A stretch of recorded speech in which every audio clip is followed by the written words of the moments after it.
বর্ধমানের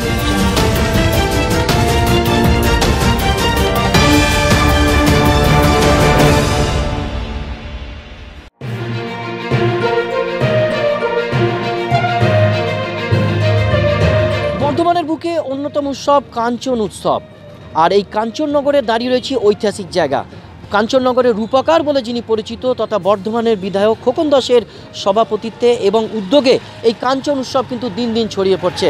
কাঞ্চন উৎসবের অন্যতম যিনি আন্তর্জাতিক পরিচিত এবং শিল্পী, বাংলাদেশের একঝাঁক শিল্পীদের মধ্যে আসছেন চঞ্চল চৌধুরী সহ অন্যান্য তারকারা। এবং উৎসবের উদ্বোধনী অনুষ্ঠানে যিনি তারকা থাকছেন, দক্ষিণী নায়ক এবং বলিউড তথা ভারতবর্ষের বিখ্যাত শিল্পী এবং আন্তর্জাতিক স্তরে যার নাম রয়েছে তিনি হচ্ছেন প্রভু দেবা। হয়ে গেল সাংবাদিক বৈঠক এবং উৎসবের প্রস্তুতি এখন জোর কদমে। আমরা বাংলাদেশ থেকে সমস্ত অনুষ্ঠান, ওই দিন বাংলাদেশে যত বড় বড় গায়করা আছে আমাদের সবাই আমাদের এই মঞ্চে উপস্থিত থাকবেন। চঞ্চল চৌধুরী সমেত সবাই এই মঞ্চে 26 তারিখে উপস্থিত। ক্যামেরা ধর্মেন্দ্র কুমার সিংয়ের সঙ্গে কে মল্লিক, ATN বাংলা, কাঞ্চননগর, বর্ধমান।